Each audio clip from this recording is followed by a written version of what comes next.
الحمدللہ رب العالمین والصلاة والسلام علی محمد الامین اعوذ باللہ من الشیطان الرجیم بسم اللہ الرحمن الرحیم۔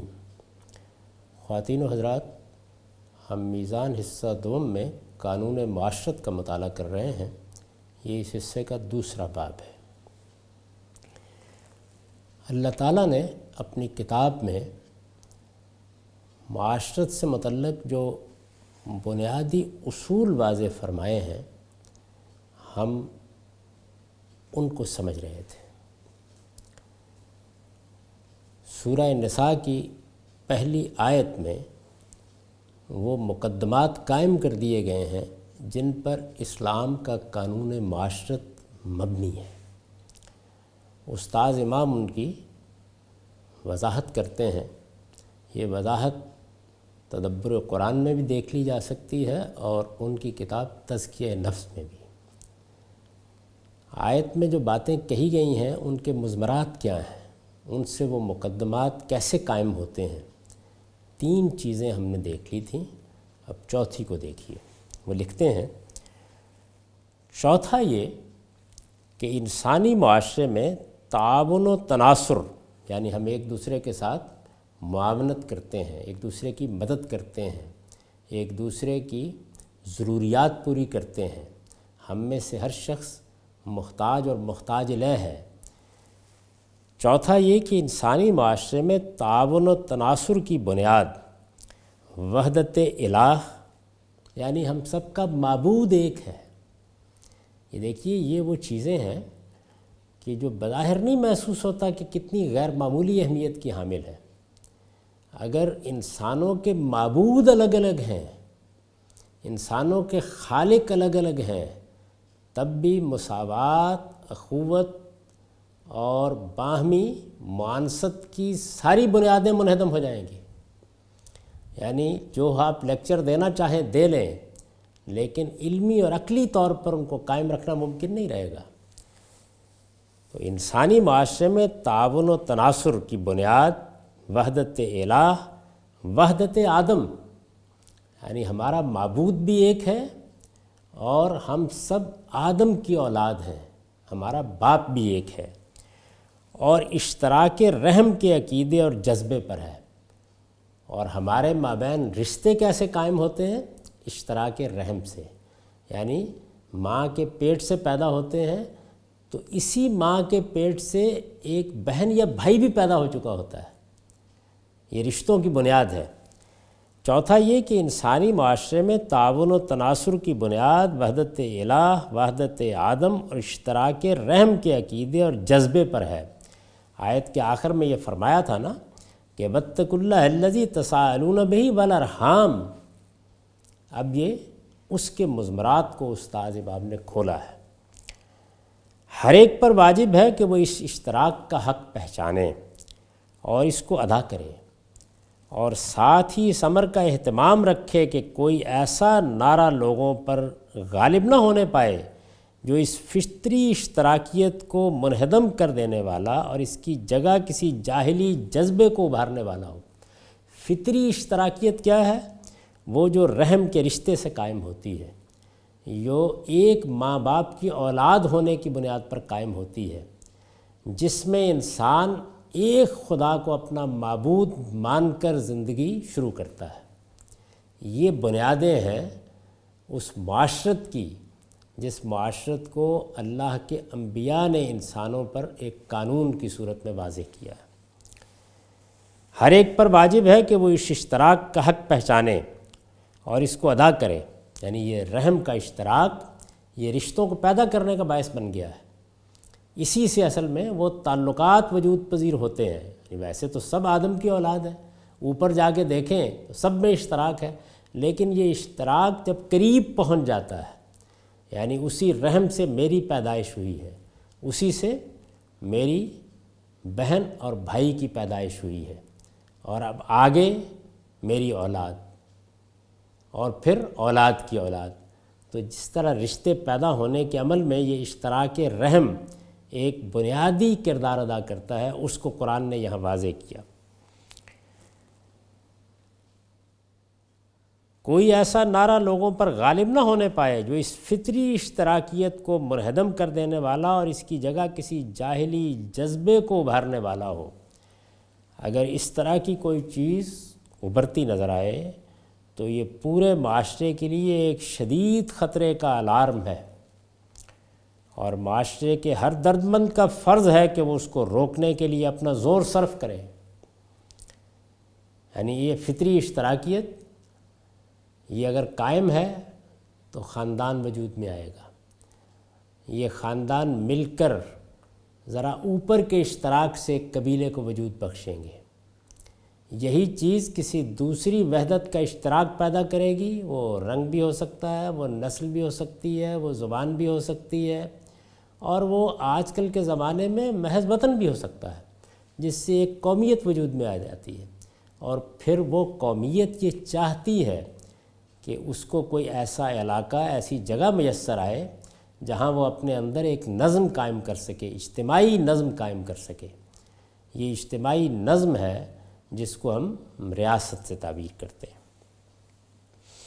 معاشرے کے ہر دردمند کا فرض ہے کہ اس کو روکنے کے لیے، یعنی اگر کوئی چیز ایسی ابھرتی نظر آئے جو اس فطری اشتراکیت کو منہدم کرنے والی ہو، اس نظم کو جو اس کائنات کے خالق نے یہاں سے اٹھا دیا ہے اس کو درہم برہم کرنے والی ہو، تو پھر ہر شخص کو بیدار ہونا چاہیے۔ یہ انسان کی سب سے عزیز متاع ہے، اسی پر انسانیت کا امن قائم ہے اور اسی پر زندگی کی ضمانت ہے۔ معاشرے کے ہر دردمند کا فرض ہے کہ اس کو روکنے کے لیے اپنا زور صرف کرے۔ آیت کے آخر میں وَاتَّقُوا اللَّهَ الَّذِي تَسَاءَلُونَ بِهِ وَالْأَرْحَامَ، اور ڈرو اس اللہ سے جس کے واسطے سے تم باہم دیگر ایک دوسرے سے تم باہم دیگر طالب مدد ہوتے ہو، اور ڈرو قطع رحم سے، یعنی رحمی رشتوں کے انقطاع سے ڈرو۔ یہ جو آیت ہے اس کے الفاظ سے اسی خطرے سے متنبع کیا ہے، اس لیے کہ حقیقت میں یہی ستون ہے جن پر اسلام نے، یہی ستون ہے، یہی بنیادیں ہیں، یہی فنڈامنٹلز ہے، یہی ستون ہے جن پر اسلام نے خاندان، معاشرے اور ریاست کی عمارت قائم کی۔ جب تک یہ ستون قائم ہے، یہ عمارت قائم رہے گی۔ جب یہ کمزور پڑ جائیں گے، عمارت خطرے میں پڑ جائے گی، اور جب یہ گر جائیں گے، عمارت بھی پیوند زمین ہو جائے گی۔ یہ قرآن مجید کے وہ مقدمات ہیں جن پر اس کا قانون مبنی ہے۔ اگر یہ مقدمات ٹھیک طرح سے سمجھ لیے گئے ہیں تو قانون بھی سمجھ میں آ جائے گا، اور اگر یہ ٹھیک طرح نہیں سمجھے گئے تو پھر آگے قانون بھی سمجھ میں نہیں آئے گا۔ کسی قانون اور کسی ضابطے کی بنیادیں، اس کا فلسفہ پہلے سمجھنے کی ضرورت ہوتی ہے۔ یہ اساسات ہیں، یعنی یہ بنیادیں ہیں جن پر معاشرت کی بنیاد قائم کرنے کے لیے انبیاء علیہم السلام کے دین میں زوجین کی مستقل رفاقت کا طریقہ اختیار کیا گیا ہے۔ یعنی یہ اساسات ہیں۔ پورا انسان، ناتواں بچہ، لڑکپن اور بچپن کے بے شمار مراحل، ان سے گزرنے کے بعد کہیں حقیقت پہ اپنے پاؤں پر کھڑا ہوتا ہے۔ تہذیب نفس کے لیے، اپنی تربیت کے لیے، انسانی معاشرت کے فہم کے لیے اس کو ماں کی ضرورت، باپ کی ضرورت، ماحول کی ضرورت، اساتذہ کی ضرورت، ایک پوری کی پوری معاشرت کی ضرورت لاحق ہوتی ہے۔ یہ اساسات ہیں جن پر معاشرت کی بنیاد قائم کرنے کے لیے انبیاء علیہم السلام کے دین میں، یعنی اب دیکھیے قانون شروع ہو گیا۔ انبیاء علیہم السلام کے دین میں زوجین کی مستقل رفاقت، یعنی ایک مرد و عورت کے مابین عارضی رشتے بھی قائم ہو سکتے تھے۔ ٹھیک ہے، چند دن کے لیے کسی عورت کے ساتھ آپ نے گزر بسر کر لی، کسی عورت نے مرد کے ساتھ، اور اس کے بعد آپ نے اپنا سامان اٹھایا، آپ کسی اور جانب چل نکلے۔ یہ کیوں کیا گیا کہ مستقل رفاقت کا عہد باندھ کر میاں بیوی کا رشتہ قائم کر کے ابتدا کیجیے؟ کیوں کیا گیا؟ آزادانہ جنسی تعلق کو کیوں گوارا نہیں کر لیا گیا؟ اس کا جواب یہ ہے کہ پورے انسان کے لیے یہی معاشرت ناگزیر ہے۔ اس پورے انسان کو ماں چاہیے، اسے ایک ایسا گھرانہ چاہیے جس کی وفاداریاں محکم اور اس قاعدے پر استوار ہوں جو رشتوں کو اس طرح باندھ دے کہ 10، 15، سال تک اسے اپنے پاؤں پر کھڑا ہونے کے لیے جس مدد کی ضرورت ہے وہ پوری طرح میسر ہو سکے، ماں میسر آئے، باپ میسر آئے، بہن بھائی میسر آئیں، اس کو اوپر اور نیچے کے کچھ رشتے میسر آئیں، وہ سب مل کے اس کی شخصیت کی تشکیل کریں اور اس کی مدد کر کے اس کو اس قابل کریں کہ وہ جوانی اور شباب کی عمر کو پہنچ جائے۔ یہ اساسات ہیں جن پر معاشرت کی بنیاد قائم کرنے کے لیے انبیاء علیہم السلام کے دین میں زوجین کی مستقل رفاقت کا طریقہ اختیار کیا گیا ہے۔ اس کو بہت اچھی طرح سمجھ لیجئے، یعنی یہ وجہ ہے، یہ بنیاد ہے کہ جس کو قائم کرنے کے لیے اللہ تعالیٰ نے میاں بیوی کے رشتے کے سوا جنسی تعلق کو ممنوع قرار دیا ہے۔ یہ اخلاقیات میں ہم زیر بحث لا چکے ہیں، یہاں میں قانون کی نوعیت سمجھانے کے لیے عرض کر رہا ہوں کہ اس کو بہت اچھی طرح سمجھ لیجئے۔ اگر انسان یہ انسان نہیں ہے، اگر انسان کی یہ ضرورتیں نہیں ہیں جن کی تصویر کشی میں نے آپ کے سامنے کی ہے، اگر وہ اس طرح ناتواں بچے کے طور پر وجود پذیر ہو کر بڑھاپے کی عمر کو نہیں پہنچتا، اگر وہ محض عالم شباب میں زمین پر آتا رخصت ہو جاتا ہے، تو پھر آزادانہ جنسی تعلق ہی موضوع تھا۔ اب اگر مستقل رفاقت پر قائم کرنا ناگزیر ہے، اس کی ضرورت ہے، اسے رشتے چاہیے، اسے حفاظت چاہیے، اسے ایک وفاداری پر مبنی، وفاداری کی بنیاد پر قائم ہونے والا گھرانہ چاہیے، تو پھر ظاہر ہے کہ اس کا لازمی نتیجہ یہ نکلے گا کہ تمام توجہات کا مرکز بھی اسی کو بنا دیا جائے۔ یہ نہیں ہو سکتا جب تک کہ مستقل رفاقت کی بنیاد پر، میاں بیوی کے رشتے کی بنیاد پر تعلق کو قائم نہ کیا جائے، یہ ہو نہیں سکتا۔ زوجین کی مستقل رفاقت کا طریقہ اختیار کیا گیا ہے۔ اللہ تعالیٰ نے بتایا ہے کہ اس مقصد کے لیے تمام داعیات ازل ہی سے ان دونوں کے اندر ودیت کر دیے گئے ہیں، یعنی اب چونکہ یہ رفاقت چاہیے تو اس رفاقت کو قائم کرنے کے لیے کوئی محرک، کوئی داعیہ ہونا چاہیے، وہ جنس کا داعیہ ہے، یعنی وہ ایک جانب پیدائش کا باعث بنتا ہے، دوسری جانب اس رفاقت کو محکم بنیاد پر استوار کرنے کا باعث بنتا ہے، لیکن اس کے ساتھ ہی ایک احساس ذمہ داری پیدا کرتا ہے، اور وہ احساس ذمہ داری ہے جو شادی سے پہلے بھی یہ تقاضا کر رہا ہوتا ہے کہ نہیں، مجھے اپنے اس احساس کو، اس جذبے کو، اس سے پیدا ہونے والے اشتراک کو اپنے پاس محفوظ رکھنا ہے، اس کے لیے جس کے ساتھ مجھے مستقل رفاقت کے عہد میں بننا ہے۔ اور بعد میں تو اس وقت جو تمدن میں بگاڑ پیدا ہوا ہے، اس میں بھی انسانیت مانتی ہے کہ اس کو وفاداری پر استوار ہونا چاہیے۔ تو قرآن مجید نے جب بدکاری کو یا زنا کو بڑا جرم قرار دیا، یا آزادانہ جنسی تعلقات کو قبول نہیں کیا، یا یہ اعلان کر دیا کہ صرف میاں بیوی کا رشتہ ہی ہے جس میں جنسی تعلق قائم ہو سکتا ہے، تو اس کی بنیاد یہ ہے، اس کی وجہ یہ ہے، یہ رشتے اس کے بغیر اس طرح قائم ہو نہیں سکتے، گھر اس طرح بن نہیں سکتا، وہ معاشرت وجود میں آ نہیں سکتی جس میں ایک انسان کو پیدا ہو کر پرورش پا کے پروان چڑھنا ہے اور پھر مختلف مراحل سے گزرنا ہے۔ میں ہمیشہ یہ کہا کرتا ہوں کہ شادی انسان جوانی کے لیے نہیں کرتا، اصلاً بڑھاپے کے لیے کرتا ہے۔ یعنی یہ جو کچھ وجود میں آتا ہے، اگر کبھی کوئی انسان اس بندھن کو توڑنے کا فیصلہ کر لے یا اس کو غارت کرنے کا ارادہ کر لے، اس سے جو غارت گری پیدا ہوتی ہے، جو فساد پیدا ہوتا ہے، اسے انسان دیکھ سکتا ہے وہ کیا چیز ہوتی ہے۔ یہ اساسات ہیں جن پر معاشرت کی بنیاد قائم کرنے کے لیے انبیاء علیہم السلام کے دین میں زوجین کی مستقل رفاقت کا طریقہ اختیار کیا گیا ہے۔ اللہ تعالیٰ نے بتایا ہے کہ اس مقصد کے لیے تمام داعیات ازل ہی سے ان دونوں کے اندر ودیت کر دیے گئے ہیں تاکہ وہ دو قالب یکجان ہو کر اس رفاقت کا حق ادا کر سکیں۔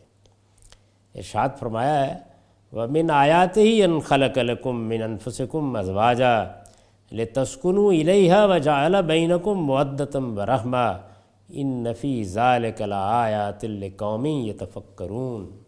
یہ سورہ روم ہے، 30ویں سورہ، اس کی 21ویں آیت۔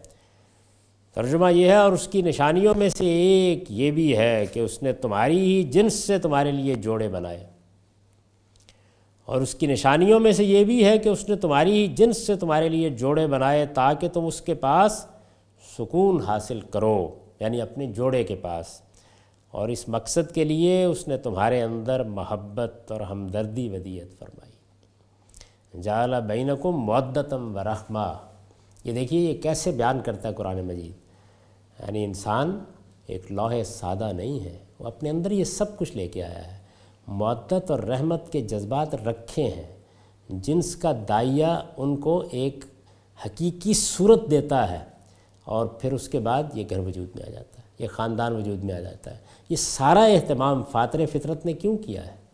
اس لیے کیا ہے کہ اس نے انسان کی پیدائش، اس کی پرورش، اس کی جوانی اور اس کے حرم و شیب کے جو مراحل مقدر کر دیے ہیں، ان کے لیے یہ ناگزیر تھا، یہی معاشرت ہو سکتی تھی۔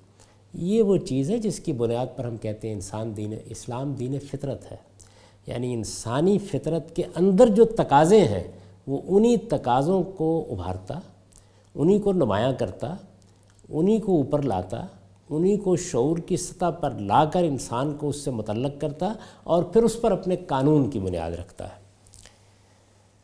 اور اس کی نشانیوں میں سے یہ بھی ہے کہ اس نے تمہاری جنس سے تمہارے لیے جوڑے بنائے تاکہ تم ان کے پاس سکون حاصل کرو، اور اس مقصد کے لیے اس نے تمہارے اندر محبت اور ہمدردی ودیعت فرمائی۔ بے شک اس میں نشانیاں ہیں ان کے لیے جو غور کرنے والے ہوں، جو غور کرنے والے ہوں، وہ ہوں تو پھر وہ سمجھ سکتے ہیں کہ اس کائنات کا نظم کیسے قائم کیا ہے اس کے خالق نے، اور پھر اپنی شریعت انبیاء علیہ السلام سے کے ذریعے سے کس طرح دی ہے۔ پورے انسان کو اس کے بچپن سے بڑھاپے تک سامنے رکھ کر دیکھا جائے تو صاف واضح ہوتا ہے کہ اس کی حیاتی، نفسیاتی اور معاشرتی ضرورتوں کے لحاظ سے، اس کی حیاتی، نفسیاتی اور معاشرتی ضرورتوں کے لحاظ سے یہی طریقہ عقل و فطرت کے مطابق ہے۔ کون سا طریقہ؟ یعنی جنسی تعلق کی بنیاد مستقل رفاقت پر رکھی جائے۔ بہت بڑا دائیا ہے، انسان کے لیے بڑی غیر معمولی چیز ہے، لیکن یہ رکھا کس لیے گیا ہے؟ محض حظ اٹھانے کے لیے نہیں، اس نے آپ کو لے جانا ہے اس جانب جہاں پر اب انسان نے اپنے لیے کوئی رفیق تلاش کرنا ہے، اور یہ رفاقت ہے جس کو محکم بنیادوں پر قائم ہونا چاہیے، اور یہ نہیں قائم ہو سکتی جب تک جنسی وفاداری اس کی بنیاد میں موجود نہ ہو، اس لیے کہ وہ ایک ایسا جذبہ ہے کہ جو انتشار پیدا کر دے تو پھر یہ خاندان، یہ رشتے وجود میں نہیں لائے جا سکتے، اور اگر آ جائیں تو جو حقیقی کام ان رشتوں کو کرنا ہے وہ کر نہیں سکتے، اور اگر نہ کریں تو پھر انسان کا معاملہ وہی ہوگا کہ جیسے کہ کوئی مرد و عورت ایک بچے کو پیدا کریں اور کسی گلی میں پھینک کے چلے جائیں۔ پورے انسان کو اس کے بچپن سے بڑھاپے تک سامنے رکھ کر دیکھا جائے تو صاف واضح ہوتا ہے کہ اس کی، کس کی؟ یعنی انسان کی حیاتی، نفسیاتی اور معاشرتی ضرورتوں کے لحاظ سے یہی طریقہ عقل و فطرت کے مطابق ہے۔ چنانچہ اس سے جو معاشرت وجود میں آتی ہے، یعنی اس بنیاد کو مان کر جو معاشرت وجود میں آتی ہے، اس کے بعض اہم معاملات میں عقل انسانی کی رہنمائی کے لیے اللہ تعالیٰ نے ایک مفصل قانون انبیاء علیہ السلام کے ذریعے سے بنی آدم کو دیا ہے۔ یعنی قرآن مجید میں جو شریعت دی گئی ہے، یا انبیاء علیہ السلام نے جو شریعت دی ہے، اس میں عبادات کے بعد سب سے مفصل ہدایات معاشرتی سے متعلق ہے، اس لیے کہ یہی بنیاد ہے۔ اللہ تعالیٰ نے ایک مفصل قانون انبیاء علیہ السلام کے ذریعے سے بنی آدم کو دیا ہے۔ ذیل میں ہم اس کے ان نصوص کی وضاحت کریں گے جو قرآن و سنت میں اب خدا کی ابدی شریعت کے طور پر بیان ہوئے ہیں، یعنی وہ شریعت کہ جو ہمیشہ رہے گی، جس کی پیروی انسان نے کرنی ہے، لیکن اس فلسفیانہ بنیاد کو سمجھ لینا چاہیے، ان اساسات کو سمجھ لینا چاہیے، ان مقدمات کو سمجھ لینا چاہیے جن پر وہ شریعت یا وہ قانون مبنی ہے۔ شریعت کا مطلب ہے قانون، ضابطہ، ضوابط اور قوانین کسی فلسفے، کسی بنیاد سے اٹھتے ہیں، وہ بنیاد یہ ہے۔ نکاح، یہ پہلا عنوان ہے۔ وَأَنكِحُوا الْأَيَامَ مِنكُمْ وَالصَّالِحِينَ مِنْ عِبَادِكُمْ وَإِمَائِكُمْ إِنْ يَكُونُوا فُقَرَاءَ يُغْنِهُمُ اللَّهُ مِنْ فَضْلِهِ وَاللَّهُ وَاسِعٌ عَلِيمٌ وَلْيَسْتَعْفِفِ الَّذِينَ لَا يَجِدُونَ نِكَاحًا حَتَّىٰ يُغْنِيَهُمُ اللَّهُ مِن فَضْلِهِ۔ یہ سورہ نور کی آیت ہے جس کو میں نے اس عنوان کے تحت سب سے پہلے رکھا ہے۔ سورہ نور 24ویں سورہ ہے اور یہ 32-33 آیات ہے۔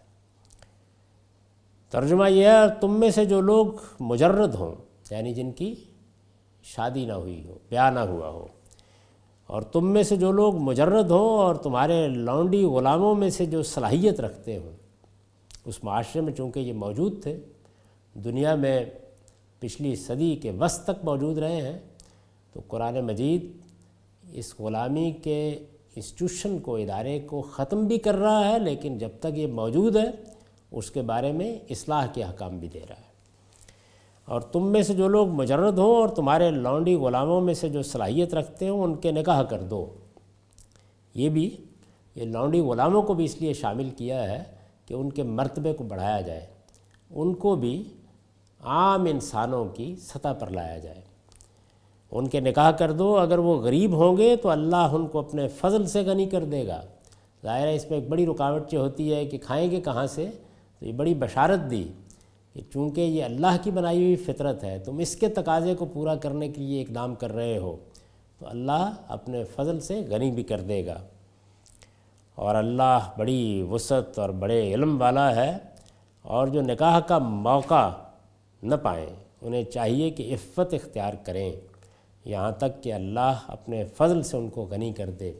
اس لیے فرمایا کہ اگر نکاح کا موقع نہیں ہے تو یہ چیز اس کے لیے عذر نہیں بن سکتی کہ انسان بدکاری کو اختیار کر لے۔ تو دونوں چیزوں کو ان آیات میں واضح کیا۔ ایک یہ کہ نکاح کرائے جائیں، یعنی چونکہ اللہ تعالیٰ کے ہاں ایک بڑا ہی قوی داعیہ رکھا گیا ہے، مرد و عورت کے درمیان جنس کا داعیہ، تو یہ کہیں انتشار کا باعث نہ بن جائے، پوری سوسائٹی کو درم برم کر کے نہ رکھ دے، اس لیے نکاح کراؤ۔ یعنی جو مجرد ہوں ان کے نکاح کراؤ، لونڈی اور غلاموں کے بھی نکاح کراؤ، ان کو بھی لونڈی اور غلاموں کے مرتبے سے اٹھاؤ اور خاندانی معاشرت کے دائرے میں لاؤ۔ یہ ہدایت فرمائی گئی، اور سلبی طور پر یہ بتایا گیا کہ اگر نکاح کا موقع نہ پاؤ، انتظار کرنا پڑے کچھ، تو یہ انتظار عفت کے ساتھ ہونا چاہیے۔ ان آیات میں یہ بات پوری قطعیت کے ساتھ واضح کی گئی ہے کہ عورتوں سے جنسی تسکین حاصل کرنے کا ایک ہی طریقہ اللہ تعالیٰ کے نزدیک جائز ہے، اور وہ نکاح ہے۔ میں یہ عرض کر چکا کہ یہ پابندی کیوں لگائی گئی ہے، یعنی یہ پابندی کنوار پنے میں بھی ہے، اس لیے کہ شادی ہونی ہے، تو جو وفاداری اس وقت قائم نہیں رہے گی، یعنی یہ اس تصور سے وفاداری ہے، اور دیکھیے اس کو کتنا محکم رکھا گیا ہے کہ کسی کو آنا ہے، میری زندگی میں آ کر شریک بننا ہے، اس وقت جو وفاداری مطلوب ہے وہ آج سے اسی کے لیے قائم کر لی گئی ہے، مرد کے ہاں بھی عورت کے ہاں بھی۔ اس معاملے میں یہ حساسیت ہے ہمارے دین کی، اس کو جو لوگ نہیں سمجھتے وہ اصل میں اس فلسفے کو اور ان بنیادی مقدمات کو نہیں سمجھ رہے ہوتے جن پر معاشرت کی بنیاد قائم کی گئی ہے۔ یہ جنسی جذبہ اگر ایک مرتبہ انارکی کی طرف لے جائے گا تو پھر کوئی ضمانت نہیں ہے کہ یہ اس تعلق کے قائم ہو جانے کے بعد بھی حدود میں رہے گا، تو اس کو بہت ابتدا سے پابند کر دیا گیا۔ ان آیات میں یہ بات پوری قطعیت کے ساتھ واضح کی گئی ہے کہ عورتوں سے جنسی تسکین حاصل کرنے کا ایک ہی طریقہ اللہ تعالیٰ کے نزدیک جائز ہے، اور وہ نکاح ہے۔ اس کی مقدرت نہ ہو، یعنی اسباب نہیں ہیں، وسائل نہیں ہیں، تو یہ چیز بدکاری کے جواز کے لیے عذر نہیں بن سکتی۔ یعنی کوئی شخص یہ نہیں کہہ سکتا کہ چونکہ میرے پاس یہ اسباب نہیں ہیں تو ٹھیک ہے اب میں زنا کو اختیار کر لیتا ہوں۔ چنانچہ لوگوں کو تلقین کی گئی ہے کہ ان میں سے جو بن بیاہے رہ گئے ہوں ان کے نکاح کرائیں۔ علانیہ ایجاب و قبول کے ساتھ یہ مرد و عورت کے درمیان مستقل رفاقت کا عہد ہے۔ نکاح کیا ہے؟ یعنی معاشرے کے سامنے کھڑے ہو کر یہ کہنا کہ ہم دونوں اب میاں بیوی کی حیثیت سے زندگی بسر کریں گے، بس اس کے سوا کچھ نہیں ہے۔ باقی جتنی چیزیں ہیں وہ آداب کے ذیل کی ہیں جو نکاح کے موقع پر ہوتی ہیں۔ اصلاً نکاح علانیہ ایجاب و قبول کا نام ہے، یہ ایجاب و قبول کوئی بزرگ کراتا ہے، کوئی بڑا کراتا ہے، ماں باپ کراتے ہیں، ہمارے عام طور پر مولوی صاحب آ جاتے ہیں وہ کرا دیتے ہیں۔ یہ نکاح کے شرائط میں سے نہیں ہے۔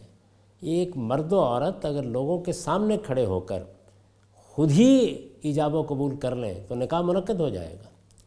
تو اس وجہ سے علانیہ ایجاب و قبول کے ساتھ یہ مرد و عورت کے درمیان مستقل رفاقت کا عہد ہے، جو لوگوں کے سامنے اور کسی ذمہ دار شخصیت کی طرف سے، یعنی جو لوگوں کے سامنے اور کسی ذمہ دار شخصیت کی طرف سے اس موقع پر تذکیر و نصیحت کے بعد پورے اہتمام اور سنجیدگی کے ساتھ باندھا جاتا ہے۔ یعنی یہ طریقہ اختیار کیا گیا ہے کہ کوئی ذمہ دار شخصیت بھی ہے، وہ آپ کا باپ ہے، آپ کا سرپرست ہے، کوئی بزرگ ہے، کوئی استاد ہے، یعنی اس کی موجودگی میں، تاکہ یہ معلوم ہو کہ یہ ایک سنجیدہ معاملہ ہے جو کیا جا رہا ہے۔ الہامی صحیفوں سے معلوم ہوتا ہے کہ بنی آدم میں یہ طریقہ، یعنی یہ طریقہ کہ ایسے رفاقت کا یہ عہد بندنا ہے، یہ جو رفاقت قائم ہو رہی ہے میاں بیوی کی، اس کو ان آداب کے ساتھ وجود میں آنا چاہیے۔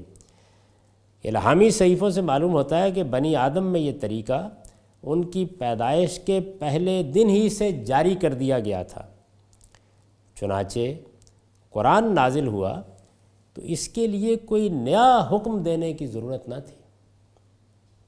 یہ وہ چیز ہے جس کو میں اس کتاب کی ابتدا سے سمجھا رہا ہوں۔ یعنی یوں نہیں ہے کہ قرآن نازل ہوا اور اس نے بتایا کہ اب نکاح کرنا ہے۔ نکاح کا طریقہ انبیاء علیہم السلام کے ہاں ابتدا ہی سے جاری کر دیا گیا تھا۔ یعنی چونکہ انسان کی فطرت مستقل رفاقت کے ساتھ اس تعلق کا تقاضا کرتی ہے، انبیاء علیہم السلام نے اس کے لیے یہ آداب ابتدا ہی سے مقرر کر دی۔ یعنی کوئی بزرگ اس موقع پہ موجود ہوگا، علانیہ ایجاب و قبول ہوگا، قاعدے کے ساتھ حسن معاشرت کو سامنے رکھتے ہوئے یہ عہد باندھا جائے گا۔ الہامی صحیفوں سے معلوم ہوتا ہے کہ بنی آدم میں یہ طریقہ ان کی پیدائش کے پہلے دن ہی سے جاری کر دیا گیا تھا، چنانچہ قرآن نازل ہوا تو اس کے لیے کوئی نیا حکم دینے کی ضرورت نہ تھی۔ یعنی اب یہ بتانے کی ضرورت نہیں تھی، پہلے دن یہ بتانے کی ضرورت نہیں تھی کہ نکاح ہوگا اور ایسے ہوگا۔ لوگ جانتے تھے کہ نکاح کیا ہے، کیسے ہوتا ہے۔ ایک قدیم سنت کے طور پر، ایک قدیم سنت، یعنی اس لیے یہ ضروری ہے کہ یہ بتایا جائے لوگوں کو کہ جس کو ہم سنت کہتے ہیں، یہ اصل میں انبیاء علیہم السلام کا طریقہ ہے۔ رسالت میں آپ صلی اللہ علیہ وسلم آخری نبی ہیں، اور آخری نبی نے یہ سنت ابتداً جاری نہیں کی، پہلے سے موجود سنن کو اپنی تصویب سے آگے جاری کر دیا، اس میں کچھ اضافے بھی کیے ہیں۔ ایک قدیم سنت کے طور پر نبی صلی اللہ علیہ وسلم نے اس کو اپنی امت میں اسی طرح باقی رکھا ہے، یعنی باقی رکھا ہے، نہ کہ ابتدا کی ہے۔ یہاں اس کی ترغیب کے ساتھ، یہاں یعنی قرآن مجید کی آیا زیر بحث میں، یہاں اس کی ترغیب کے ساتھ لوگوں کو مزید یہ بشارت دی گئی ہے کہ وہ اگر غریب بھی ہوں تو اخلاق کی مفاسد سے اپنے آپ کو بچانے کے لیے نکاح کریں، یعنی حوصلہ کریں، اللہ فراخی عطا فرمائے گا۔ اللہ نے چاہا تو یہی چیز، یعنی ان کا یہ اقدام کہ وہ اللہ کے بھروسے پر نکاح کر رہے ہیں، اللہ نے چاہا تو یہی چیز ان کے لیے رزق و فضل میں اضافے کا باعث بن جائے گی۔ یہ بڑی بشارت ہے، لیکن اس کے لیے یہ ضروری ہے کہ اللہ پر سچا ایمان ہو، اس کی سچی معرفت ہو، آدمی اپنے آپ کو پاک دامن رکھنا چاہتا ہو، اور پھر اس کے بعد اقدام کرے۔ استاذ امام امین احسن اصلاحی نے اس کی وضاحت میں لکھا ہے، آدمی جب تک بیوی سے محروم رہتا ہے وہ کچھ خانہ بدوش سا بنا رہتا ہے، اور اس کی بہت سی صلاحیتیں سکڑی اور دبی ہوئی رہتی ہیں۔ اسی طرح عورت جب تک شوہر سے محروم رہتی ہے، اس کی حیثیت بھی اس بیل کی سی ہوتی ہے جو سہارا نہ ملنے کے باعث پھیلنے اور پھولنے پھلنے سے محروم ہو۔